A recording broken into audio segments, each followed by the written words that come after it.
Coming up this week on Winchester's Deadly Passion, Melissa Bachman heads to Newfoundland in search of her very first moose. But the weather is hardly cooperating. The fog is set in, the winds are high, and hunting has become nearly impossible.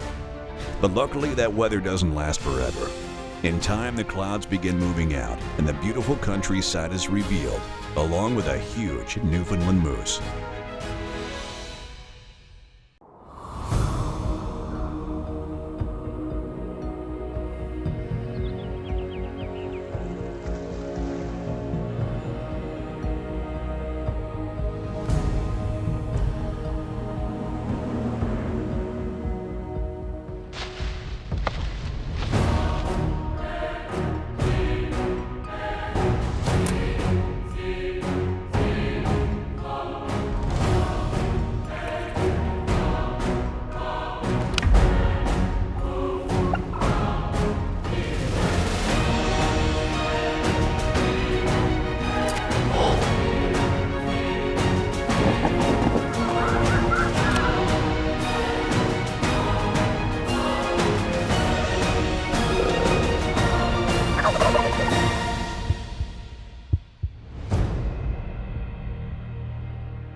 We just arrived to our tent camp and it's still raining out, but the good thing is tomorrow it's supposed to get a little bit nicer, so we're just going to organize our gear and head out tomorrow. Now it could be a little rainy in the morning, but we've got a pretty sweet setup and there's a lot of animals out. Newfoundland is extremely game rich. We're talking over 120,000 moose and one of the largest herds of caribou in the entire world. Not only were the population of black bear there, woodland caribou, and moose, I could go after all three in one hunt. Being a cameraman for years, I was lucky enough to travel all over the world filming everyone else's hunts. I traveled to Africa, all over the US and Canada, but there are certain places that you vow to get back to. And Newfoundland, well, it was one of those places.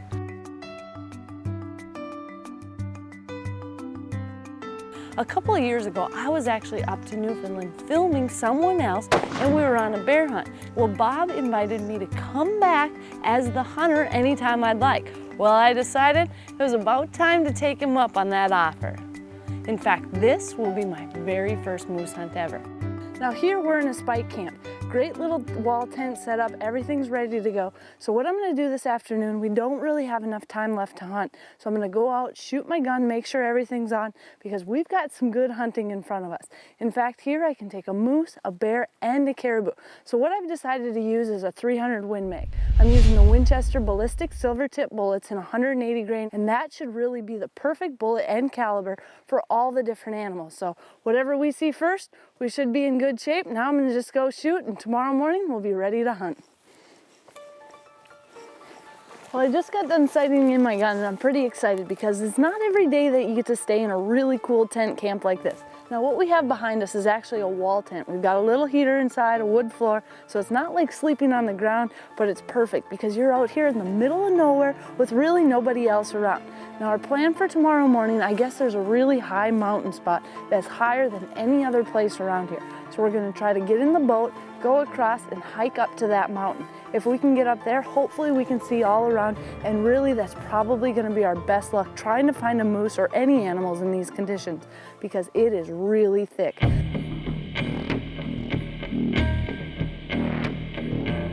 The next morning, Glenn and I set out, and the first step, well, we had to get in a boat and head across. Now, it's kind of a little bit past the rut, so what we're gonna try to do, we may try calling some, but it's probably not gonna work all that well. So our plan is to basically walk up to the highest point that we can find. That way we can glass the entire area. Right now we're headed over there, but as you can see, there's some pretty heavy fog. So if the wind doesn't come in and blow this out, it's gonna make it pretty tough to see today. Either way, we're gonna try to get up there. Hopefully the fog blows out, and that way we can get a good visual. But as we got closer to the top, well, the fog started rolling in, and so did the weather. We really lost almost all visibility, and then the wind, the rain, all the nasty weather came, and it did not go quickly. Unfortunately, we were pretty much stuck right where we were, and we couldn't get out there. You couldn't see 10 feet in front of you, so we had to wait it out. And it is unfortunate when you fly all the way up to a beautiful place like Newfoundland, and then you're locked in by fog, wind, rain, but there's not much you can do. We just decided to wait it out and hope that the weather would change soon.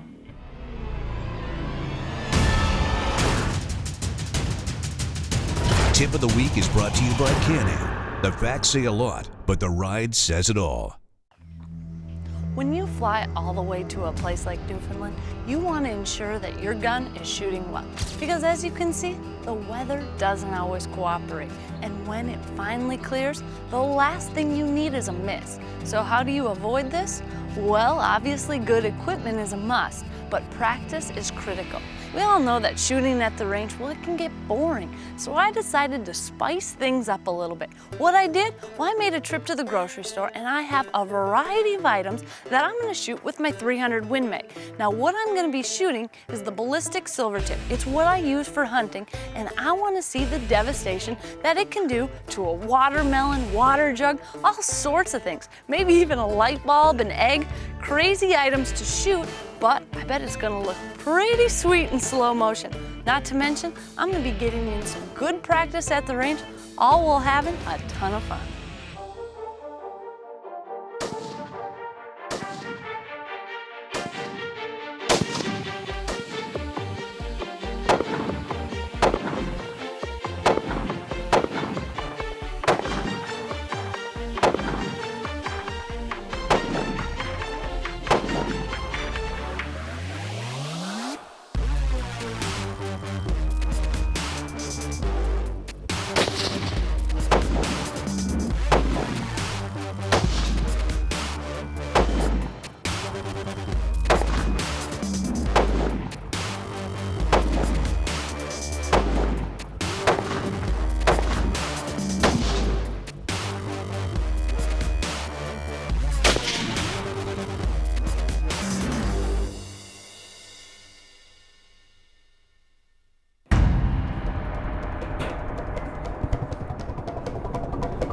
Melissa Bachman is hunting moose, bear, and caribou up in Newfoundland, or at least she's trying to.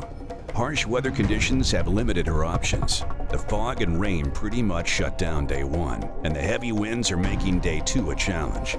Those winds also keep any planes from moving her to another location. Well, today the weather has really turned south. We have got nasty winds that are coming through. It's extremely cold, and it's looking like there's going to be a lot of rain. Either way, we're going to head out. It looks like the forecast is going to stay like this for the next couple of days, but hopefully the last day it'll clear up. So the moose are still out there. We're going to go try to get out there, do a little bit of hunting, but it is going to be tough. Anytime the winds kick up anywhere in the country you're at, the animals don't move much. So we're going to do our best, get out there, but my guess is it's going to be pretty tough out there, and we might have to wait till that little sunnier day at the end.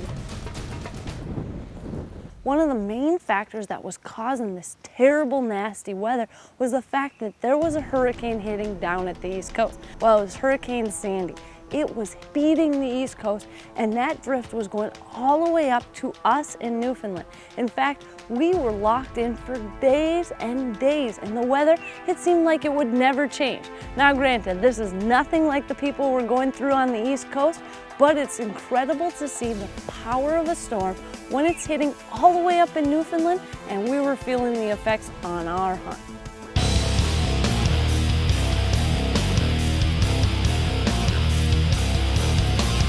The winds are not lying down yet. I was hoping they'd maybe slow down, but it's almost picking up.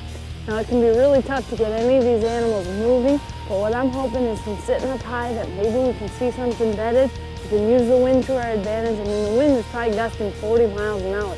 We've been in all sorts of places this year across the country where the high winds have really made hunting tough, and this is no different. But what we're hoping is if we spot one, we can get in close, a lot closer than you'd probably be able to get in on a calm day, and use that wind to your advantage. But does not make it very comfortable sitting out here and does not make glassing that easy. So one of the things that I like to do is use my shooting sticks to glass, or even set up your tripod. Sometimes your binos are moving all over the place. If you set up your tripod, put your spotting scope on it, you might have better luck glassing and be able to pick out that animal from a long distance.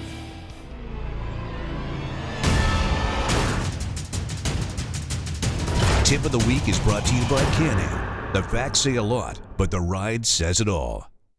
Now on this trip, we've been doing a lot of walking, and a lot of times what we're looking for is to find higher points so we can glass, because glassing is really probably the easiest way to spot animals out here and get close. Now when I get up to a high point, I like to get everything set up, but the next thing I like to do is get my spotting scope set up.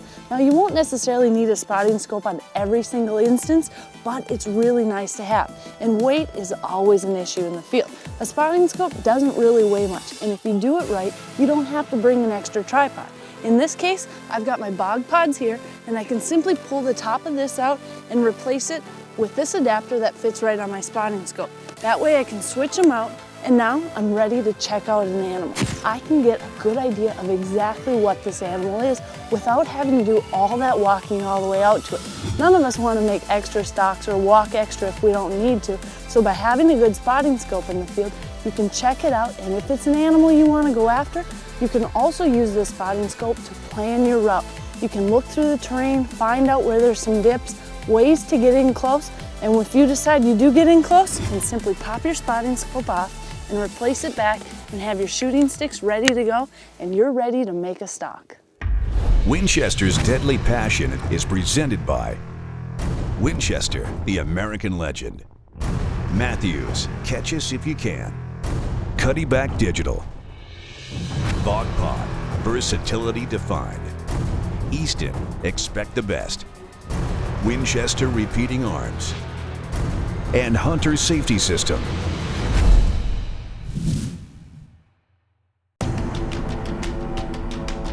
Even though Melissa has been weathered in for a few days, it hasn't dampened her enthusiasm for being up in Newfoundland.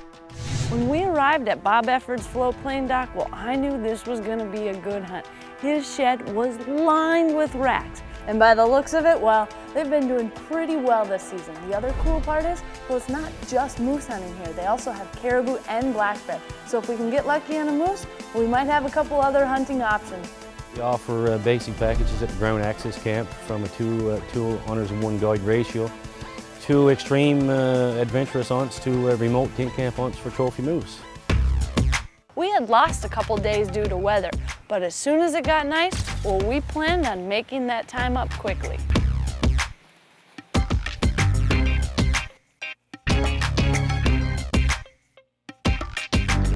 Heading up there? Yep, heading up there on that mountain.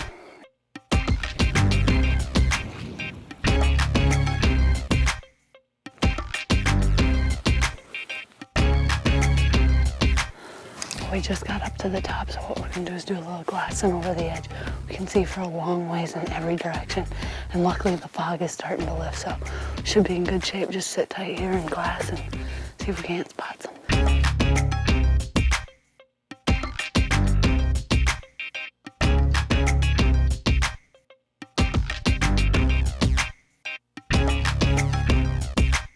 We get up on that hill where that rock's set up to, should be able to look right back down this way, right? That way, if they do go out the other side, Yeah. we can come back around the back Well, side. there's a bit of hope on the other side too, so hopefully they're coming over there, right?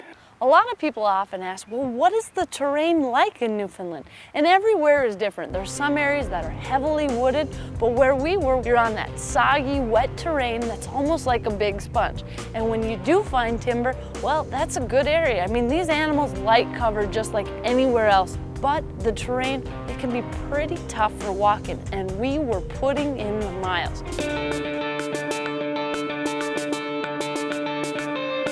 Glenn, he was a walker. He's an excellent guide, but boy, he can move quickly. And we would go from one location to another, trying to glass, looking for areas where he had known moose to be.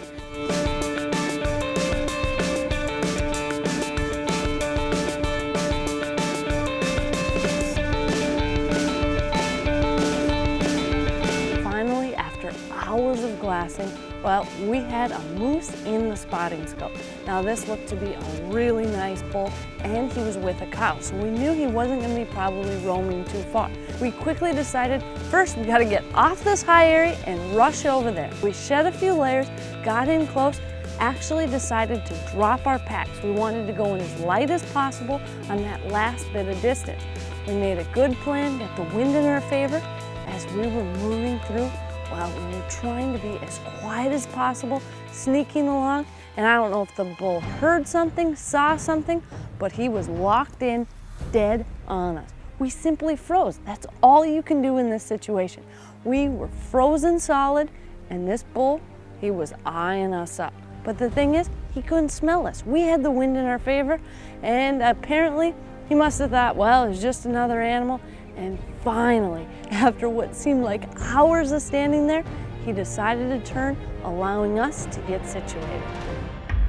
Winchester's Deadly Passion is presented by Swarovski Optic, North American Hunting Club, Rage Broadheads, Golden Triangle Whitetail, Can-Am ATVs and side-by-side vehicles, Scent Killer Gold with Hunt Dry technology, and M&P Advanced by Design. Closed captioning is brought to you by the 4-in-1 Woodsman from Zippo Outdoor. After weather delays and hours of glassing, Melissa and her guide Glenn have zeroed in on a bull moose and moved in fairly close. The trouble is, he has zeroed in on them as well. But eventually, he relents and gives them an opportunity. As this bull turned, I knew there wasn't a lot of time. Glenn, he got situated, and I got down on my shooting sticks and put that bull right in my crosshair. As he was standing there, I wanted to make sure I had a good broadside or quarter and away shot. A bull moose, they are absolutely huge. And I was using a 300 Win Mag, so I had plenty of knockdown power, but you still want to make sure you've got an excellent shot before squeezing the trigger. I also wanted to get my nerves under control because I was really starting to shake. Finally, I calmed my nerves, had the shot, and just squeezed the trigger. Whoa. Huh? Put another shell in there in case you... I can see him. I can see him again. Should I put one more in him? Glenn? Yeah.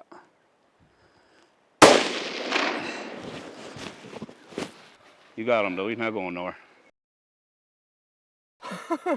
That was awesome. It's a good job. That was a beautiful moose. Excellent job, Melissa.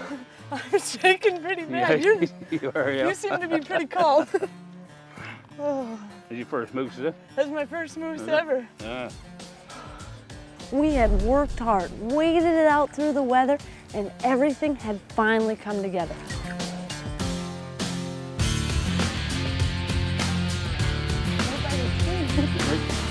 Man, what a moose. Look at him. What a beautiful moose. Beautiful, isn't it?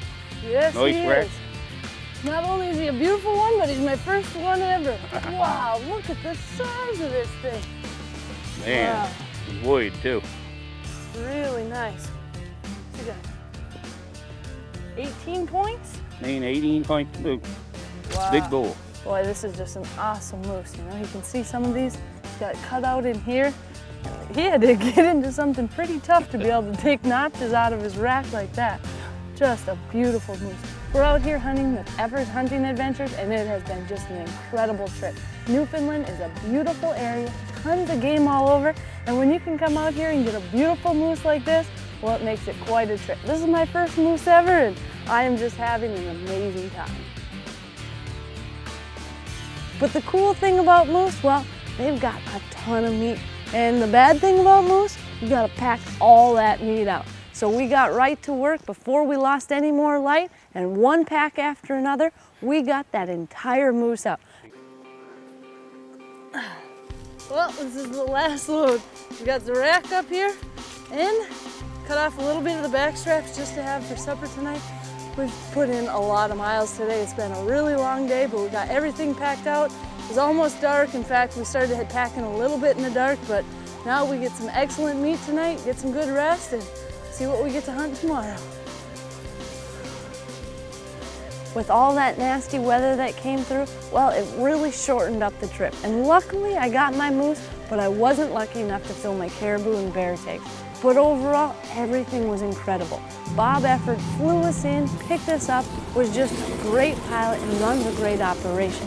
It's nice when you fly all the way up to a place like Newfoundland to know you've got someone who will take good care of you, have all the things you need, and have incredible guides like Glenn. Overall, Newfoundland's a pretty amazing place to hunt with a lot to offer. Coming up next week on Winchester's Deadly Passion, Melissa heads to the Powder River in Montana during the peak of the rut, and her rattling antlers are getting a workout. She's hunting with good friend and guide Adam Groning of Powder River Outfitters. They're having a blast, calling in bucks, and the hunting couldn't be any better. The temps are frigid, the snow is falling, and the bucks just keep pouring in. It's not every day you get hunting this good.